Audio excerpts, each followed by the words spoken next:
What it do? Welcome to the J-Boy Sports Podcast. I appreciate you for tuning in. Please like, share, and subscribe if you like the content. If you don't love the content, you could still do those things because you could always help a brother out. And trust me, I would definitely help you out.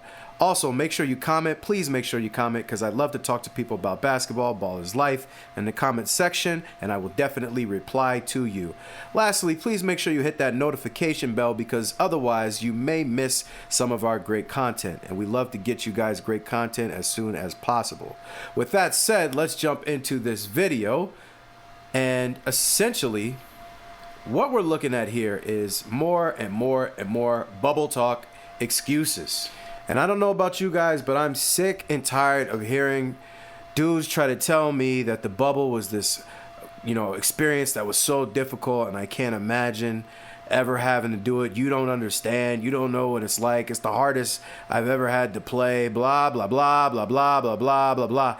No, cut it out. Stop it. Get some help. Like the Michael Jordan meme says, right? Stop it. Get some help. Seriously, though, stop it. Get some help. I'm sick and tired of hearing these dudes talk about this. Now, listen, I got respect for some of these guys. I don't necessarily dislike them per se, but it's the thing where, listen, it's the haves and the have-nots, and they don't understand it. The Bible says all things are lawful, but not all things are advantageous. If you've never heard of that saying before, if you've never read a Bible or heard anybody use that saying, basically what it means is even if some things are okay to do, it doesn't mean it works to your advantage, right? Maybe you're having an argument with your wife or your girlfriend, and she says, you know what? You probably think I'm fat, don't you? Or even if you're not having an argument, you're just talking to her, and she says, hey, do you think I'm fat?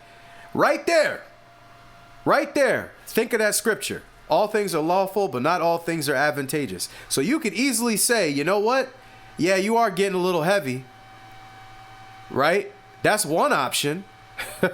Oh, I wouldn't choose it. Another option is you could say, no, babe, you're not getting big at all. I don't know. Why would you even think that? And I can understand that option, even if she is getting a little bit bigger. Why? Because you want to keep the peace. So I get it, but I try not to lie. A third option, if you think outside the box like I do, might be like, babe, honestly, I feel like I've been putting on a little bit of weight. We need to get out there and, we should take more walks, and you just basically avoid actually telling her that she's getting bigger. You put both of you in it together. And when you're both involved, it doesn't look like you're targeting one person. That's probably the best answer, in my opinion, to that question. But is that what these NBA players are doing? Even if you feel this way, that the bubble was so difficult, and there's nothing that's ever been more difficult that you've ever seen, which I would call cap on 24/7. I'm sorry. I don't care how much they talk about it. I just don't see that. It may be lawful, but is it advantageous? Because I would think most fans are more like myself, where you watch these guys load manage, you watch these guys not want to play, full games, where you watch these guys take off, talk about them not playing back-to-backs, not play hard sometimes. It looks like it's getting better. The playoffs have been excellent, but throughout the course of the regular season, I guess you shed some of the dead weight when people are really trying to win, which I love. But what about the rest of the time? These guys are running around like wild Draymond Green maniacs, complaining and crying about everything while they're rich millionaires. I don't want to play 82 games. You get paid $50 million a year. If you pay me $1 million a year, I would play 379 games a year. And guess what? There's only 365 days in a year. I'll play 2 and 3 on that bad boy for $1 million right now. So no, nobody wants to hear you guys complain about, the bubble. I'm sorry, I just don't want to hear it. I'm a peasant financially compared to you guys. You understand that?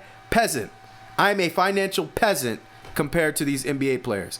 I do not want to hear about you getting to go to a resort for 100 days or however many days you were there, get free food. I'm sure you can and request something sometimes. You get to play video games and ping pong and golf with your boys? For 100 days or however many days that was? I don't think it was 100, but however many days it was, you got to be kidding me, man. Listen to what Danny Green had to say. And we may stop in between, but at the end of the day, I'm sorry. Danny Green, you're a solid NBA player. You seem like a nice guy. But cut it out, man. Cut it out. Since you were on the team that won this, Yeah. can you tell, because it's always coming from people who wasn't there. Yeah. How hard was the bubble?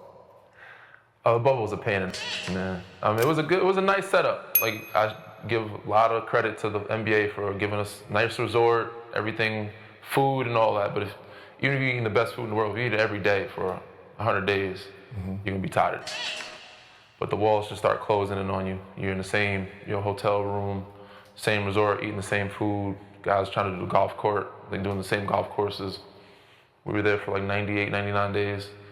First 2 months without family, no wives, no girlfriends. It was just more mentally and emotionally taxing.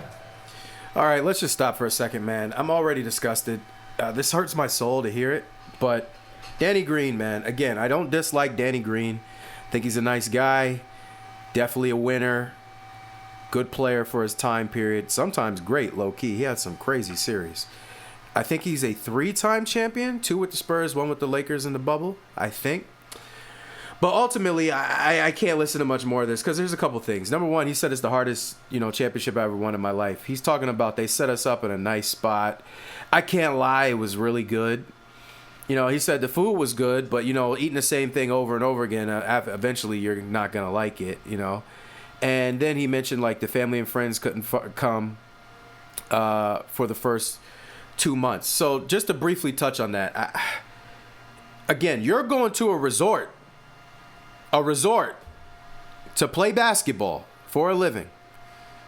And some of the pressures and the pains that you had are you had to eat the same food, but you were in a really nice, luxurious place. And, those are the things that really bothered you and kind of hurt you. And no, I'm sorry, man. I'm sorry. If you gave me $1 million right now to go to a resort for 2 months without my family and friends, I love my family, but I'm taking it. Because on the backside of that, we got $1 million in our pockets. Right? We got $1 million in our pockets. And I get the part of being away from the family, the friends, the girlfriends. I get all that. But there's this thing, it's crazy. It's called Zoom. And there's this other thing that's called, Microsoft Teams. And then those are just professional ways that you can do it. They got this other thing, you know what it's called? FaceTime. And if you don't have an iPhone, they have this thing called WhatsApp. One of the greatest apps ever created. You could speak to people in other countries. It's amazing. You know what I mean? It's not like you guys go on the road for months at a time sometimes and you don't get the chance to see your families. That never happens, right? Sometimes you don't live in the same city as your mom, so you got to, talk to her through Skype for most of the season until you can see her when in the off season, or she can come out and visit you. But in this case, she couldn't, right? At least not for the first 2 months. It doesn't matter that you make $20 million a year, $30 million a year, 15, 10. I don't give a dang if you make $5 million a year. Again, I'm a peasant compared to you guys financially. Do you understand how that sounds, listening to you guys talk about this like a death sentence to somebody that's a peasant like myself? Do you understand how annoying that is to hear that from you? I'm just being straight up. And not just you, Danny Green. There's a lot of y'all, right? Let's listen to some more. And physically, because I feel like they have some rest days. Like, I feel like they have more rest days now. But then, I think we're the only sport that kind of started back up, and it was like every other day. We had the training, which was a plus 24-hour training room. So you have access to getting your treatment. But it was just taxing, physically, mentally, emotionally. It was a pain in the ass. So would you consider that championship run easy? Nah, it was the hardest one for me, but for sure, by far. Like, none of them were easy. But that one was the most challenging. Definitely the most challenging. Because even when I hear about the bubble. So let me get this straight. You have 24/7 treatment that you can get. But you are still super mentally and physically taxed. Even though you can get treatment at any time, You could eat any great food that you want. You could play golf and ping pong or whatever else you want to do with your friends or your teammates. And again, you're trying to tell us that this is the hardest championship you ever had to win. You didn't even have to leave your house to get treatment if there was something wrong with you, or even just maintenance if you just wanted to keep up certain aspects. All of that was right there for you, and you didn't even have to leave the hotel. Amazing. To me, this just sounds like guys that are rich and spoiled that just want to do what they want to do all the time and don't have to live a disciplined life like the rest of us. It sounds like they're so rich and famous that they don't even like vacations. Do you understand, again, NBA players, man, respectfully, how ridiculous that sounds to a person like myself who is financially a peasant compared to you? All things are lawful, but are all things advantageous? All the players that were there say it was the hardest thing to do because now you take away family, you take away friends, you take away all the things that makes you comfortable. Yeah, small things you don't realize. You ain't driving for 3 months. Like, you don't even chance to get fresh air. You come back home and driven a car in 3 months. Mm-hmm. Mind you, they testing you. Back then, they tested you. They scrambled your brain. That was in the nose. Every day, twice a day. Just getting random food spots just small things that you miss that you don't realize you're not having access to. And the biggest thing for me is I'm used to playing in front of fans. Like, I feed off the fan energy. Mm-hmm. There ain't no fans there. They got the noise it ain't the same. And that was an adjustment for a lot of guys. Some guys are comfortable playing in quiet gyms or LA Fitness, and they excel. But I also think that's the reason why teams could come back down 3-1 and win in the bubble, because there ain't no home court advantage there. Okay, so I can give Danny Green, excuse me, I can give Danny Green some grace on this aspect. You know, if your family is not there, okay, fine. And if maybe you can't get the fresh air you want, can't even drive a car for a few months. Although you could get in a golf cart, so I don't know about that one, buddy. You could always jump in a golf cart. I'm sure you could. And then you're saying, like, I'm used to playing in front of fans. I didn't like it. It's like playing at LA Fitness, and that's cool. I can understand that. That makes sense. But also, you contradict yourself, sir. How is it the hardest championship if without the fans, you even admitted it wasn't the same? You don't have to go through the same home court advantage. You don't have to go through the same problems. So the more you listen to people talk, the more they will tell on themselves. And I'm not picking on Danny Green. Again, Danny Green, if you ever listen to this, I like you, bro. I actually think you're a champion. I think you're a solid player. I've always respected your game. But you're trying to tell me, and we can just agree to disagree. This doesn't mean we have to hate each other. This doesn't mean I have to hate him. He has to hate me. His fans have to hate me, whatever the case may be. I'm just disagreeing with what he's saying. And I think a lot of people do. And that you basically are trying to say it's the hardest championship, but then now you're saying that because there's no fans, you know, that's why you could come back from 3-1 and do all these other things. Exactly. That's what a fan like me has been saying. I'm a Laker fan, but I'm also somebody that lives in reality. And I can tell that when I watch that bubble, that's not NBA basketball the way I've seen it, right? They're not traveling. You're not fighting with fans. And I mean fighting as in that's just a part of the game. When you go to the game, somebody might put up something that says, hey, Danny, don't choke again. And you got to live with the fact that that sign is right next to you. So you're either going to step up to the plate, excuse me, or you're going to crumble. Like a cookie. You're going to be a crumble cookie out there. You know? All sugar, no substance. Is that what you're going to be or not? And you even admitted it, Danny Green. Like, you're like, yo, without fans, it's not the same. That's why people look at this championship and they call it the bubble ring. How you going to win a championship with no fans in the stands? You don't got to deal with the fans and the pressure of that, the home court advantages. That's a big part of basketball. The travel, it's all a part of the game. But I can give you grace on the fact that maybe you have routines, right? Maybe you have a certain routine. Your routine was broken. Okay. I can't be mad at that. Let's continue. So it made it like so. Some people was easier, some people was harder. If you look at before y'all won, everybody was Clipper. It was it was Clippers going to win the championship, and then when they lost, it became, oh, this is too easy. Whoever wins is going to be. I mean, anybody that's a Bron fan or not a Bron fan or not a Lakers fan, they're going to hate on it, of course. But I feel like if it was in a natural environment, we might have gotten that Lakers-Clippers series in the Western Conference Finals matchup.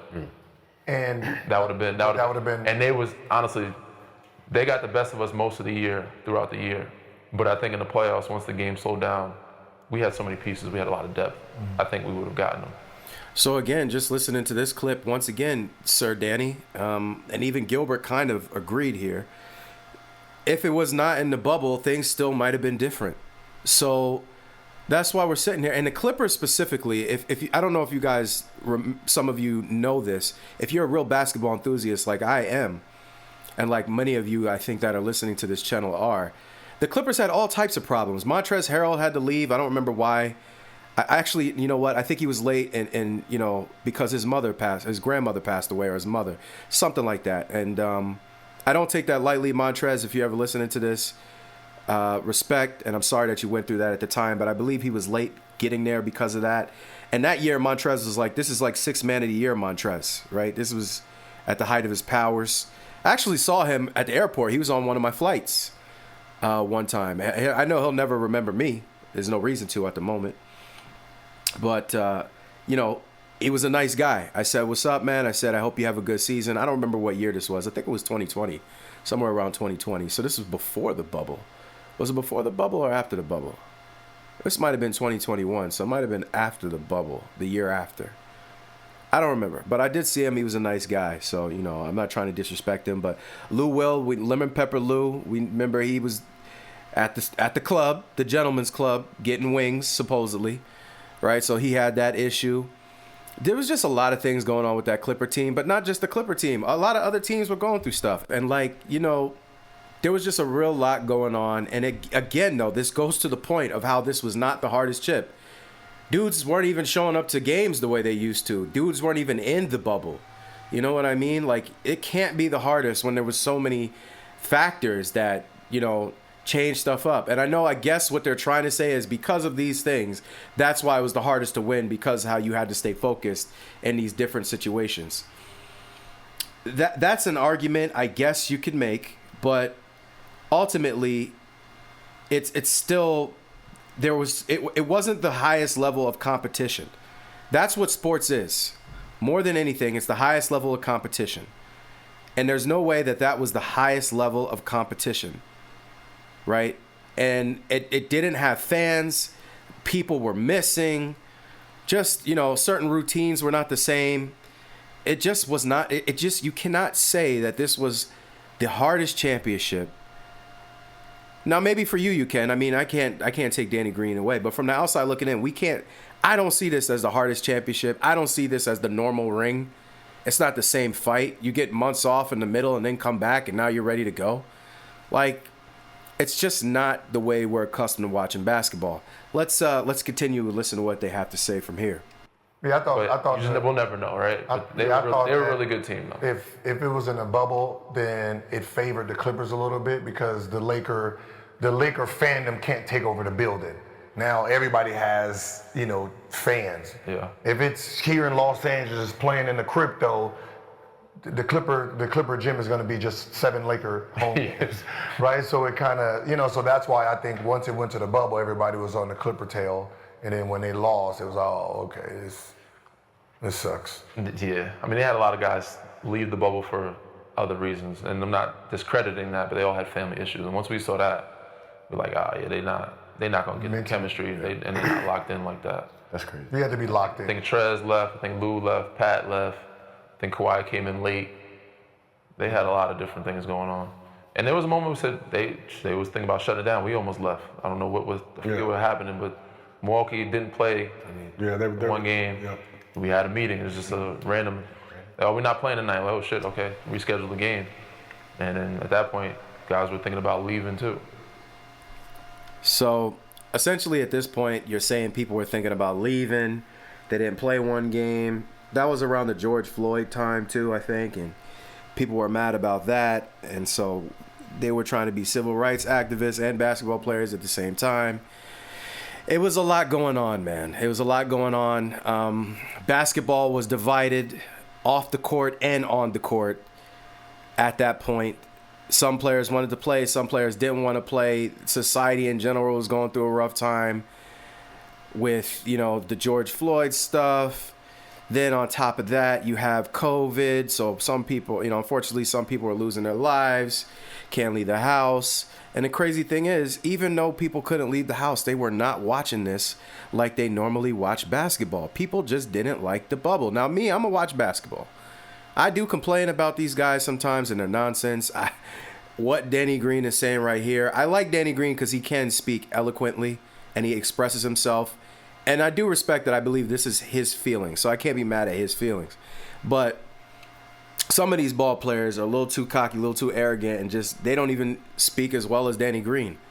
And they try to tell you how great the bubble was and how hard it was. And again, from the fans' perspective, they weren't even watching this. Only the real basketball fans, were watching this. I was watching, but it was weird and it was different.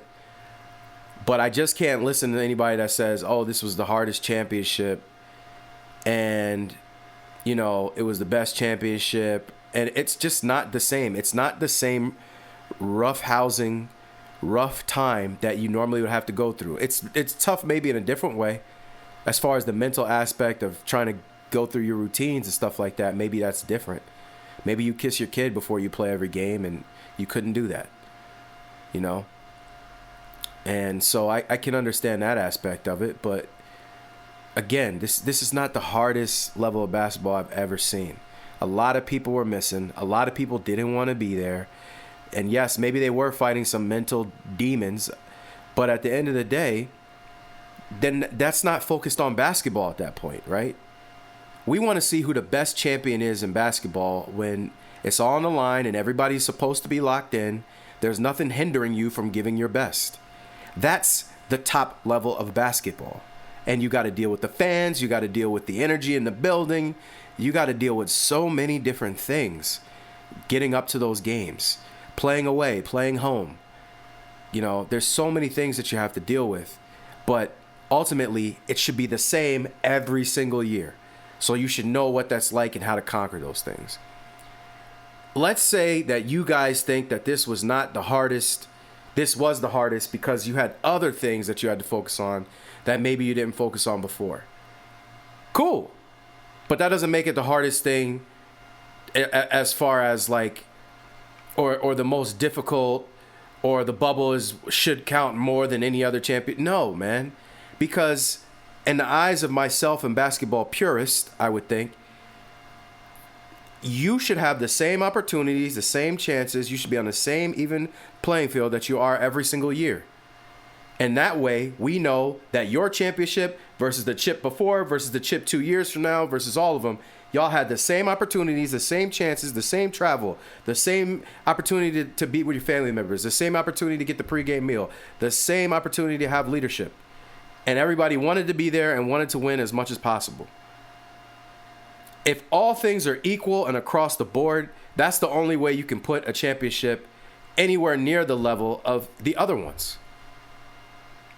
Otherwise, this was just, we had to throw something in. And, okay, the Lakers mentally conquered it more than other people. Good for them. But this isn't the type of championship that we're used to. This isn't it. And I'll take it as a Laker fan. I'll take the championship, I guess. I'll take it. But is it the same chips that I saw Kobe Bryant win previously before this one? No. Not even close. Was this us beating the Celtics? 4 Hall of Famers with Kobe Bryant, Pau Gasol, and, Odom and those guys who were good, but they weren't KG. They weren't Ray Allen. They weren't, Paul Pierce. Maybe they were close to Rondo. Powell definitely was. Might have been better than Rondo and Powell, but the rest of them were good. But when we won that championship, that's a hard championship, right? That's how it goes. So thank you very much for listening to this video. Maybe Danny Green will listen to it one day. Maybe Gil will listen to it one day, and maybe think about what I'm saying. And again, I can get that you think it was the hardest championship because there was new factors that maybe you didn't have to deal with in your previous championships. That I can understand. But it's still not, from the viewpoint of the fans and even some of the other players, because there are players that speak against this. They didn't even want to be there. A lot of players weren't there. So it's not the same level of competition. This was not pure competitive basketball. And they try to say, oh, this is pure basketball because all the other stuff wasn't there and we were just in it. There was people missing. Excuse me. People didn't want to be there. Fans weren't watching because it's like the lowest, I think, total finals ever. So it's not what, I know the players might have something in their mind, but again, read the room, look around you, listen to what other people are saying. You know, even some of the other coaches and all-time greats that weren't in there and what they said and how they felt about it. You know, read the room. And not all things that are lawful are advantageous, my guys. Y'all sitting up here complaining because you had to go to a resort to play basketball when there's people that haven't had a vacation in 7 years busting their behinds every day because they got kids to feed and they don't got the money to feed them. We don't want to hear that, man. We don't want to hear that. So two things can be true at the same time. It could have been hard for you. But also for us, it's like you're on a resort playing basketball, playing golf with your friends.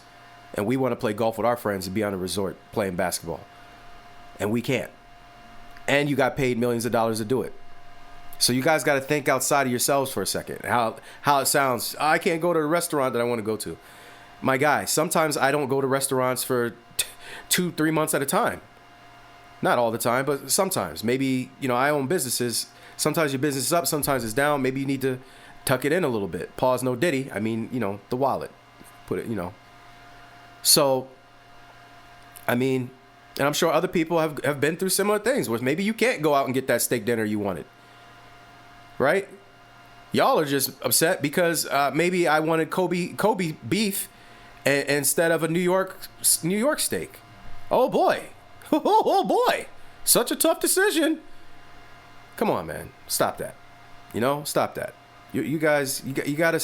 So again, I'm tired of listening to them complain about the bubble excuses, these bubble world excuses. And two things can be true. It could have been hard for you. It could have been very difficult for you because your routines are messed up and stuff like that. But ultimately, it wasn't the best basketball we've ever seen. There was a lot of stuff missing. A lot of things were left to be desired. It's not, man. So you guys, it's a free country. You can say whatever you want, but just know that people like myself are tired of listening to it. I'm tired, man. I don't want to hear about how difficult this bubble was for you. I don't want to hear about how difficult your vacation was because you couldn't drive a car for 3 weeks or 3 months or whatever. Come on, man. Come on. Let's stop it. Let's just stop it. All right? Let's just stop it. So, as far as the rest of you are concerned, thank you very much for listening to this episode of the J-Boy Sports Podcast. I appreciate you very much. Please like, share, and subscribe. Also, make sure you hit that notification bell so you don't miss any of our videos. That's very important, right? And also make sure you stick around so that you can see some of the other suggested videos because I know there's content that you are going to love, all right? I promise you that. I appreciate you guys very much. I'm very humble. Much love. That somehow you never get over me.